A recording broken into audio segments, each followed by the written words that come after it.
अगला question, first question है, under the cash basis of accounting expenses are recorded. जो cash basis of accounting है उसके according, ठीक है, उसमें एक्सपेंस को कब रिकॉर्ड किया जाता है। ठीक है, तो मैंने आपको पढ़ाया है, मेरा एक सेपरेट वीडियो है इस टॉपिक पे, बेसिस ऑफ अकाउंटिंग। जो अकाउंटिंग है उसके दो बेसिस होते हैं। ठीक है, इस क्वेश्चन को करने से पहले जरा मैं आपको बेसिस ऑफ अकाउंटिंग थोड़ा सा बता देती हूँ, तो आप ये क्वेश्चन खुद ही कर लेंगे। ठीक है, तो दो बेसिस होते हैं अकाउंटिंग के। कौन कौन से बेसिस होते हैं? एक होता है कैश बेसिस और दूसरा होता है अक्रूवल बेसिस। ठीक है, दो बेसिस होते हैं अकाउंटिंग के, एक होता है कैश बेसिस, दूसरा होता है अक्रूवल बेसिस। अक्रूवल बेसिस को मर्केंटाइल बेसिस भी कहते हैं। ठीक है, अब चलिए कैश बेसिस में क्या कहा गया है। कैश बेसिस वो सिस्टम है अकाउंटिंग का, वो बेसिस है जिसमें ट्रांजैक्शन को रिकॉर्ड किया जाता है व्हेन द कैश, नाम क्या है, कैश बेसिस, यानी ट्रांजैक्शन को तब रिकॉर्ड करते हैं when the cash is received और when the cash is paid. जब कोई भी कैश रिसीव हो या जब किसी भी कैश का आप पेमेंट करें, तभी उस ट्रांजैक्शन को बुक ऑफ अकाउंट में रिकॉर्ड किया जाता है। ये किस में कहा गया है? ये कहा गया है कैश बेसिस में। ठीक है, दूसरा क्या है, अक्रूवल या मर्केंटाइल बेसिस क्या कहता है कि इनकम को रिकॉर्ड किया जाता है व्हेन इट इज अर्न। कोई भी इनकम है, कोई भी रेवेन्यू है, इसको कब रिकॉर्ड करेंगे? व्हेन इट इज अर्न या व्हेन इट इज अकर्ड या व्हेन इट इज अक्रूड। ठीक है, जब इनकम अक्रू हुई, जब इनकम अर्न की गई, तब रिकॉर्ड किया जाता है। भले ही उसका पेमेंट हमें जो रिसीव हो रहा है वो भले ही हफ्ते भर बाद रिसीव हो रहा है, एक महीने बाद रिसीव हो रहा है, ये मैटर नहीं करता। ठीक है, रेवेन्यू को कब रिकॉर्ड करेंगे? व्हेन इट इज अर्न, जब उसे अर्न किया गया। ठीक है, ऑर्गेनाइजेशन ने सपोज करिए कुछ क्रेडिट पे सेलिंग की, क्रेडिट पे सेलिंग की। ठीक है, तो क्रेडिट पे अगर उधार पे सेलिंग की है, ठीक है, तो सेल्स अकर हुई है। ठीक है, तो उसको हम बुक ऑफ अकाउंट में रिकॉर्ड कर लेते हैं। ये मैटर नहीं करता कि उस सेलिंग का जो पैसा है वो एक हफ्ते बाद आ रहा है कि 10 दिन बाद आ रहा है कि 15 दिन बाद आ रहा है, ये मैटर नहीं करता। ठीक है, तो ये किस में कहा गया है? ये कहा गया है अक्रूवल बेसिस में। ये भी कहा गया है कि जो खर्चे है, एक्सपेंस है, वो कब रिकॉर्ड करेंगे? व्हेन इट इज इनकर, खर्चा जब किया तब रिकॉर्ड करेंगे। भले उस खर्चे का पेमेंट हम एक हफ्ते बाद कर रहे हैं, 2 हफ्ते बाद कर रहे हैं, 3 हफ्ते बाद कर रहे हैं, ये मैटर नहीं करता। ठीक है, तो ये बात किसमें कही गई है? ये कही गई है अक्रूवल बेसिस में। अक्रूवल बेसिस का दूसरा नाम क्या है? मर्केंटाइल बेसिस भी कहते हैं। ठीक है, अब मुझे पता है कि आप ये क्वेश्चन अब आसानी से कर लेंगे। वीडियो पॉज करिए और बताइए इसमें से कौन सा ऑप्शन होगा। Under the cash basis of accounting expense are recorded. Cash basis of accounting में एक्सपेंस को कब रिकॉर्ड करते हैं? ऑन पेमेंट, खर्चे को रिकॉर्ड करते हैं जब पेमेंट किया, तो ऑप्शन ए इज करेक्ट। दूसरा ऑप्शन क्या है? ऑन बीइंग इनकर्ड, खर्चा जब हुआ, तो खर्चा हुआ ये किस में रिकॉर्ड करते हैं? ये अक्रूवल बेसिस में करते हैं। कैश बेसिस में जब पेमेंट किया तब रिकॉर्ड करते हैं। ठीक है, तीसरा ऑप्शन क्या है? इधर ए एंड बी, तो ये तो गलत है। अगला ऑप्शन क्या है? नन ऑफ द अबव, ये भी गलत है। ठीक है, ये भी गलत है, ऑप्शन ए इज करेक्ट। चलिए दूसरा क्वेश्चन देखते हैं। दूसरा क्वेश्चन क्या है? Under the accrual basis of accounting, जो अक्रूवल बेसिस, अभी मैंने आपको बताया ना अक्रूवल बेसिस, तो अक्रूवल बेसिस ऑफ अकाउंटिंग में एक्सपेंस को कब रिकॉर्ड किया जाता है? तो अभी मैंने बताया कि अक्रूवल बेसिस में एक्सपेंस को रिकॉर्ड करते हैं ऑन बीइंग इनकर्ड, जब खर्चा हुआ तब रिकॉर्ड करते हैं। भले ही उसका पेमेंट हमने बाद में किया, ये मैटर नहीं करता, बट जब कोई खर्चा हुआ है तब इसे रिकॉर्ड करते हैं। ठीक है, इधर ए एंड बी, ये भी ऑप्शन नहीं होगा, तो option B is the correct answer. ठीक है, चलिए अगला क्वेश्चन देखते हैं। अगला क्वेश्चन क्या है? विच of the following equation is correct. आपको कुछ इक्वेशन दिए गए हैं, आपको बताना है कौन सा इक्वेशन करेक्ट है। तो अगर आपने अकाउंटिंग इक्वेशन पढ़ा है तो आप पहचान रहे होंगे कि these are the accounting equation, या अकाउंटिंग इक्वेशन के डिफरेंट फॉर्म्स है, इसमें एक फॉर्म सही है। ठीक है, अकाउंटिंग इक्वेशन पे भी मेरी वीडियो है।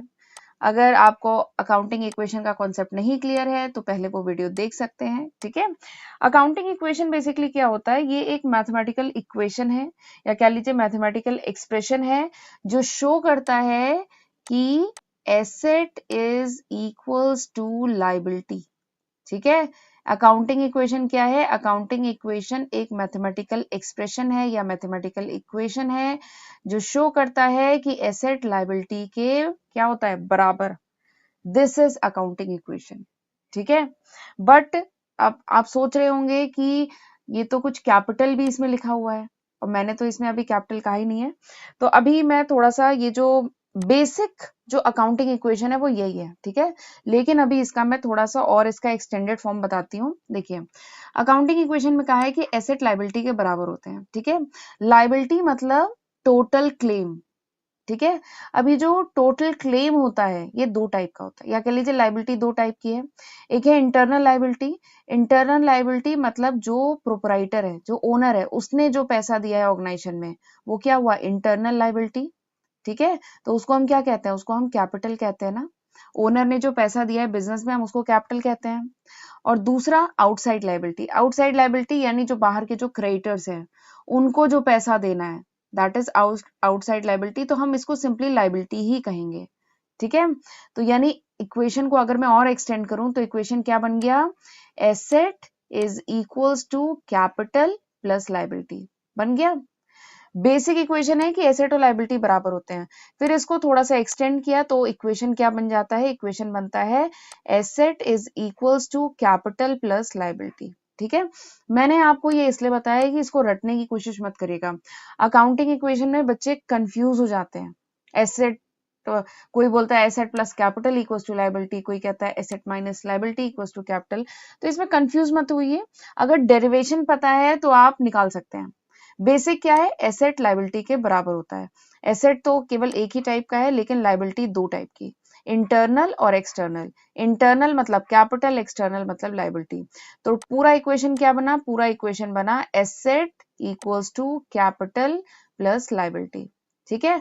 और जरा मैं इस लायबिलिटी को अगर इस तरफ ले आऊं तो क्या बना, asset minus liability equals to capital, यही बना।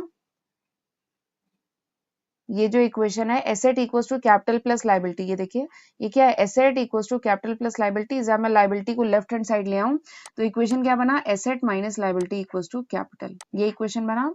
तो this is the accounting equation, ये अकाउंटिंग इक्वेशन है, ठीक है। अब देखते हैं चारों ऑप्शन में से कौन सा सही है। तो ऑप्शन सेकेंड, कौन सा ऑप्शन सही है, ऑप्शन सेकेंड सही है कि asset minus liability equals to capital, ठीक है। तो option second is the correct answer. अगला क्वेश्चन देखते हैं, which of the following is correct, इसमें कौन सा सही है, ठीक है। तो यहाँ पे आपको दिख रहा होगा एसेट, कोई फर्म है उसके एसेट के फिगर दिए हैं, लायबिलिटी के फिगर दिए हैं, कैपिटल के फिगर दिए हैं। तो आपको बताना है कि कौन सा सही है। तो यहाँ पे तो केवल एडिशन सब्सट्रैक्शन करना है ना, ठीक है। और अगर आपको अकाउंटिंग इक्वेशन पता है तो आप आसानी से कर लेंगे। तो अकाउंटिंग इक्वेशन अभी हमने देखा क्या है, asset minus liability equals to capital, this is the accounting equation, ठीक है। एसेट के फिगर दिए हैं, लायबिलिटी के फिगर दिए हैं, कैपिटल के फिगर दिए हैं। तो आपको बताना है कि इन चारों में से कौन सा ऑप्शन इस इक्वेशन में फिट बैठेगा, ठीक है। तो आप जब एडिशन सब्सट्रैक्शन तो कर ही लेंगे, ठीक है। तो आप जब इनको ऐड करेंगे, एसेट की जगह एसेट पुट करेंगे, जैसे पहला ऑप्शन कर देती हूँ 7,85,000, ठीक है। ये जब आप पुट करेंगे, लायबिलिटी की जगह 1,25,000 पुट करेंगे, तो जब आप इसको कैलकुलेट करेंगे यू विल गेट 6,60,000 आ जाएगा आंसर, ठीक है। सो ऑप्शन 1 जो है वो यहाँ पे फिट बैठ रहा है। आप ऑप्शन सेकंड भी ट्राई करिएगा, वो फिट नहीं बैठेगा। थर्ड भी ट्राई करिएगा, फोर्थ भी ट्राई करिएगा, वो इस इक्वेशन में फिट नहीं बैठेगा। सो ऑप्शन फर्स्ट यहाँ पे फिट बैठ रहा है, तो option first is the answer, ठीक है। चलिए अगला क्वेश्चन देखते हैं, determine the missing amount on the basis of accounting equation. ये जो अकाउंटिंग इक्वेशन है इसमें आपको जो मिसिंग अमाउंट है, ये वाला जो अमाउंट है ये आपको फाइंड आउट करना है। तो यहाँ पे भी सिंपल, अगर आपको अकाउंटिंग इक्वेशन पता है तो आप ये क्वेश्चन कर लेंगे। अकाउंटिंग इक्वेशन क्या है, अकाउंटिंग इक्वेशन है asset minus liability equals to capital, या asset equals to capital plus liability, ऐसे भी तो लिख सकते हैं। लायबिलिटी को आप इधर ले जाइए, ठीक है। तो क्या हुआ, asset equals to capital plus liability. तो ये आपको दिया गया है, आपको मिसिंग फिगर पता करना है। तो मिसिंग फिगर के लिए सिंपली एडिशन सब्सट्रैक्शन करना है। एसेट क्या है 20,000, लायबिलिटी क्या है 15,000, तो कैपिटल कितना होगा बताइए। ये तो मेरे ख्याल से 4th क्लास का स्टूडेंट भी बता देगा, ठीक है। तो कैपिटल कितना होगा 5,000।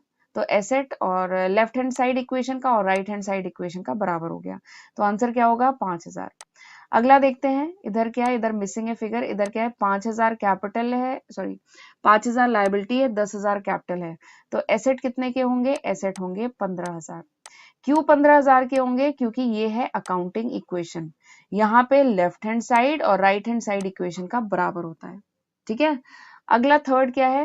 10,000 के एसेट हैं, 8,000 के कैपिटल है, तो लाइबिलिटी कितने की होगी? लाइबिलिटी होगी 2,000 की। क्यों 2,000 की होगी? तभी तो यहाँ पे पूरा टोटल आ जाएगा 10,000, लेफ्ट हैंड साइड तभी तो टोटल 10,000 होगा, और वो सॉरी राइट हैंड साइड 10,000 होगा, तभी वो लेफ्ट हैंड साइड के बराबर होगा। ठीक है, चलिए बहुत इजी क्वेश्चन था। अगला क्वेश्चन देखते हैं, आपको करेक्ट ऑल्टरनेटिव फाइंड आउट करना है। ठीक है, liability of the firm is 3,000, एक फर्म है उसकी लाइबिलिटी है 3,000, कैपिटल प्रोपराइटर ने दिया है 7,000, तो आपको एसेट पता करना है। तो अगर अकाउंटिंग इक्वेशन पता है तो कर लोगे, नहीं पता है नहीं कर पाओगे। ठीक है, अकाउंटिंग इक्वेशन क्या है? अकाउंटिंग इक्वेशन है asset minus liability equals to capital, यही है अकाउंटिंग इक्वेशन, या दूसरे शब्दों में कह सकते हैं asset equals to liability plus capital. ठीक है, तो लाइबिलिटी दी है, हाँ दी है 3,000, कैपिटल दिया है 7,000, तो एसेट कितना होगा? एसेट होगा 10,000। ठीक है, तो यानी आपको अकाउंटिंग इक्वेशन पता है तो ये क्वेश्चन कर लेंगे, अकाउंटिंग इक्वेशन में कंफ्यूजन है तो नहीं कर पाएंगे। तो अकाउंटिंग इक्वेशन पता होना चाहिए, इसीलिए मैंने आपको डेरिवेशन बता दिया कि वो आया कहां से अकाउंटिंग इक्वेशन। ठीक है, अगला क्वेश्चन करते हैं। अगला क्वेश्चन है asset of the business on 31 March 2018 are 50,000, एक फर्म है उसका एसेट 31 मार्च 2018 को कितना है? 50,000 का, कैपिटल कितना है? 35,000 का। तो आपको पता करना है लाइबिलिटी ऑन दैट डेट, उस तारीख में ऑर्गेनाइजेशन की लाइबिलिटी कितनी थी? किस तारीख को? 31 मार्च 2018 को, 31 मार्च 2018 को ऑर्गेनाइजेशन की लाइबिलिटी कितनी थी? ठीक है, अच्छा एक बात है, ये जो इक्वेशन है अकाउंटिंग इक्वेशन है कि asset minus liability equals to capital, ये जो इक्वेशन है हर डेट को ट्रू होता है। ठीक है, यानी किसी भी तारीख को आप ऑर्गेनाइजेशन में देखेंगे, एसेट में से लायबिलिटी माइनस करेंगे तो वो कैपिटल के बराबर आता है। किसी भी तारीख की बात करें, चाहे 1 अप्रैल की बात करें, चाहे 31 मार्च की बात करें, this equation holds true on every date, हर तारीख को ये इक्वेशन करेक्ट होता है। ठीक है, तो एसेट दिए गए हैं 50,000 के, कैपिटल है 35,000 का, तो लायबिलिटी फाइंड आउट करनी है, इसी इक्वेशन में पुट करिए, आप लायबिलिटी पता कर लेंगे। एसेट आपने यहाँ पे पुट किया 50,000, कैपिटल है 35,000, तो माइनस करेंगे तो लायबिलिटी कितने की आ जाएगी? लायबिलिटी आ जाएगी 15,000। तो अकाउंटिंग इक्वेशन पता है तो कर लोगे। ठीक है, अगला क्वेश्चन करते हैं। अब ये जो नेक्स्ट क्वेश्चन है ना, this is an important question, ये अच्छा क्वेश्चन है। क्वेश्चन क्या है? एक्स ने बिजनेस स्टार्ट किया ऑन 1 अप्रैल 2013 को with a capital of 6 lakh. X ने 1 अप्रैल 2013 को बिजनेस शुरू किया, कितना पैसा डाला? 6 लाख रुपए। फिर 31 मार्च 2014 को, यानी फाइनेंशियल ईयर जब क्लोज हुआ 31 मार्च 2014 को, उसके एसेट थे 8 लाख के, लायबिलिटी थी 50 लाख की, तो आपको क्लोजिंग कैपिटल पता करना है। ठीक है, क्लोजिंग कैपिटल पता करना है, इसका मतलब 31 मार्च 2014 को कितना कैपिटल है ये पता करना है। ठीक है, तो मैंने बताया ये जो इक्वेशन है, this equation holds true on every date, हर तारीख को ये इक्वेशन सही मतलब करेक्ट होता है। ठीक है, तो 31 मार्च यानी क्लोजिंग बैलेंस के दिन 31 मार्च 2014 को भी ये इक्वेशन सही होगा। ठीक है, तो उस तारीख को भी क्या होगा? Asset minus liability equals to capital होगा। तो एसेट 31 मार्च 2014 को कितने के हैं? 8 लाख के हैं। ठीक है, लायबिलिटी कितने की है? लायबिलिटी है 50,000 की।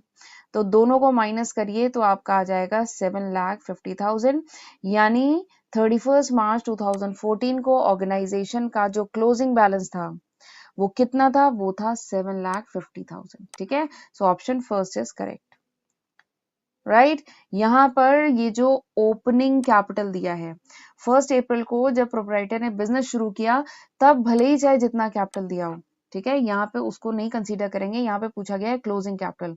क्लोजिंग कैपिटल यानी 31 मार्च को कितना कैपिटल था, तो 31 मार्च को कैपिटल पता करना है, तो 31 मार्च को एसेट कितने थे, 31 मार्च को लायबिलिटी कितनी थी, इनको आप सब्सट्रैक्ट करेंगे तो यू विल गेट कि 31 मार्च को कैपिटल कितना था। ठीक है, तो इस तरीके से किया जाएगा। चलिए अगला क्वेश्चन करते हैं। अगला क्वेश्चन है डेबिट मीन्स, डेबिट मतलब क्या होता है। ठीक है, तो फिर से बोलूंगी कि रूल ऑफ डेबिट क्रेडिट करके मेरी एक वीडियो है जिसमें मैंने types of account, rule of debit credit, ये सारी चीजें डिटेल में डिस्कस की है।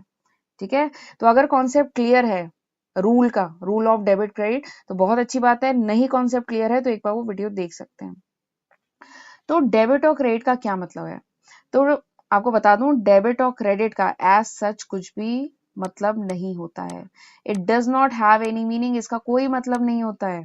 ठीक है, डेबिट मतलब क्या होता है, डेबिट मतलब simply the left hand side of an account. अगर कोई अकाउंट है तो इसका जो लेफ्ट हैंड साइड होता है this is debit, right hand side क्या होता है, क्रेडिट। ठीक है, डेबिट और क्रेडिट का कोई मतलब नहीं होता है। डेबिट मतलब सिंपली क्या होता है, left hand side of an account.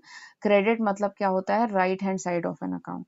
ठीक है, लेकिन डेबिट और क्रेडिट इंक्रीज या डिक्रीज शो कर सकते हैं। ये जो डेबिट और क्रेडिट है ये इंक्रीज या डिक्रीज शो करते हैं, बट डिपेंड करता है कि टाइप ऑफ अकाउंट क्या है। ये जो अकाउंट है उसका टाइप क्या है, उसके बेसिस पे डेबिट और क्रेडिट इंक्रीज या डिक्रीज शो कर सकते हैं। ठीक है, तो अब मैंने वहां पे बताया था आपको टाइप ऑफ अकाउंट, कितने टाइप के अकाउंट होते हैं। तो दो बेसिस होते हैं अकाउंट को डिवाइड करने के। एक होता है ट्रेडिशनल क्लासिफिकेशन।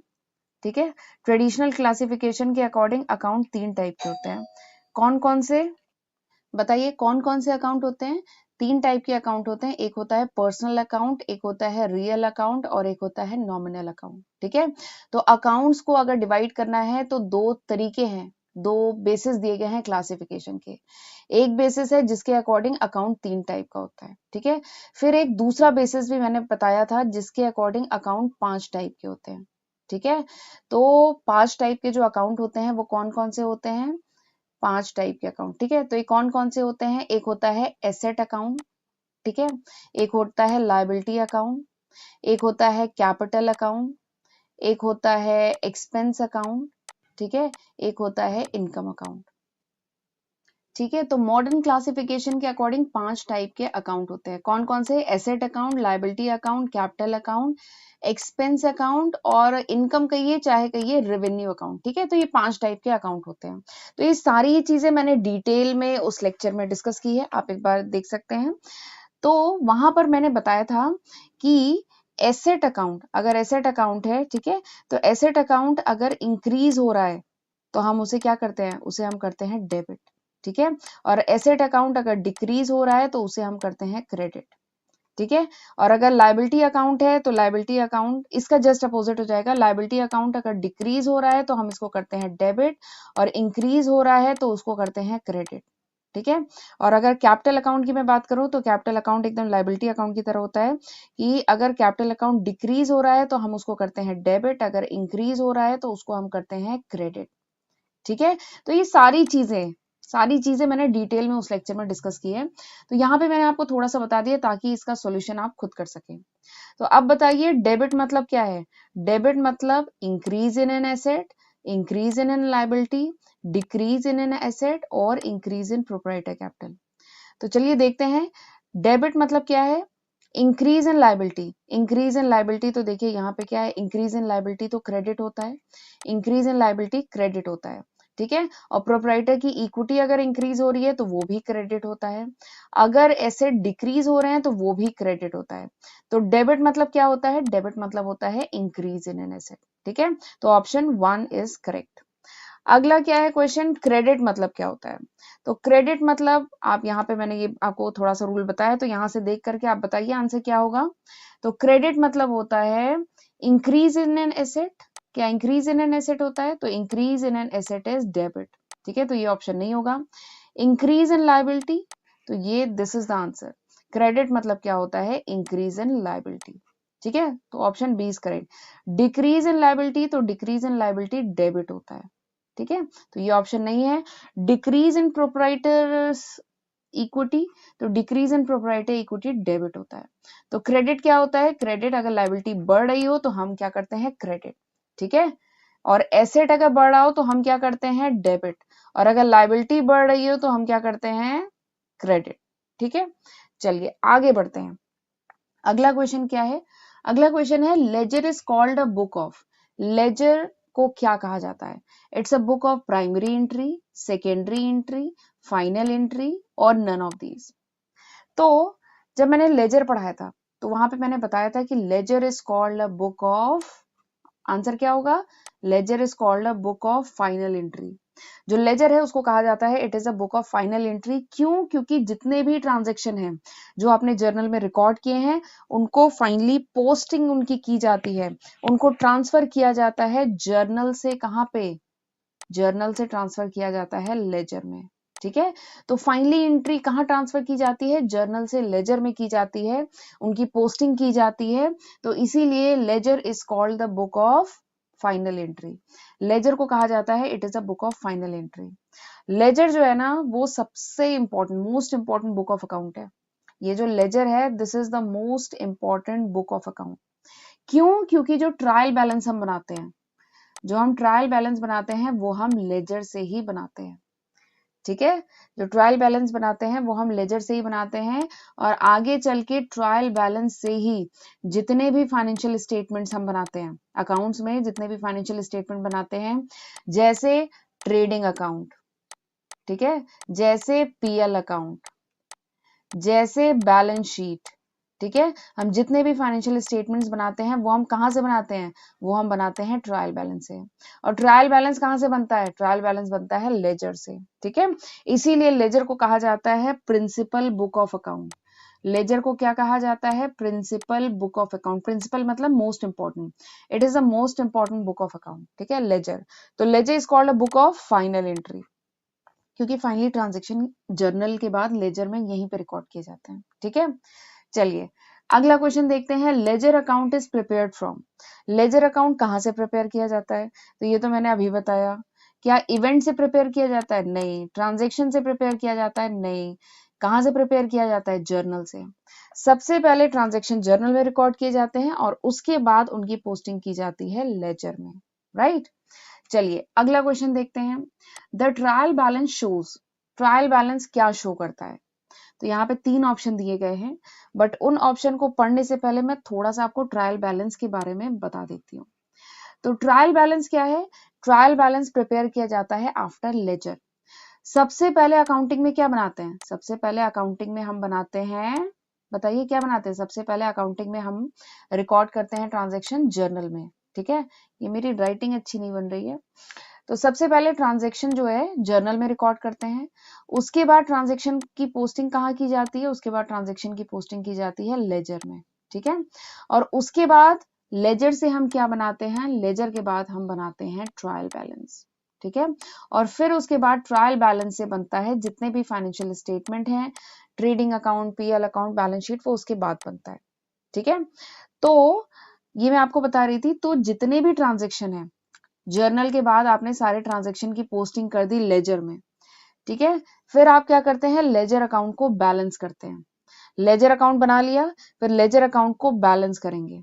ठीक है, और लेजर अकाउंट को जब बैलेंस करते हैं तो जितने भी डेबिट और क्रेडिट बैलेंस आते हैं, ध्यान से समझिएगा, लेजर अकाउंट को जब बैलेंस करते हैं तो जितने भी डेबिट और क्रेडिट बैलेंस आते हैं उनसे आप एक स्टेटमेंट बनाते हैं जिसका नाम है ट्रायल बैलेंस। ठीक है, इस क्वेश्चन को करने से पहले ये समझ तो लीजिए कि ट्रायल बैलेंस क्या होता है। तो जब हम लेजर बनाते हैं तो जितने भी अकाउंट्स होते हैं उनको हम बैलेंस करते हैं, और जो बैलेंसिंग फिगर होते हैं, डेबिट और क्रेडिट जो बैलेंसिंग फिगर्स होते हैं, उनसे हम जो स्टेटमेंट बनाते हैं उसको हम कहते हैं ट्रायल बैलेंस। ठीक है, तो अब इसका सॉल्यूशन आप कर लेंगे। Trial balance show, trial balance क्या शो करता है? Both debit and credit balance, only debit balance, only credit balance, none of these. तो ये जो ट्रायल बैलेंस है ये डेबिट और क्रेडिट दोनों बैलेंस शो करता है। ये केवल क्रेडिट बैलेंस या केवल डेबिट बैलेंस नहीं शो करता है, it shows both debit and credit balance. ठीक है, so option A is correct. अगला क्वेश्चन करते हैं। अगला क्वेश्चन क्या है? Business transaction are recorded in.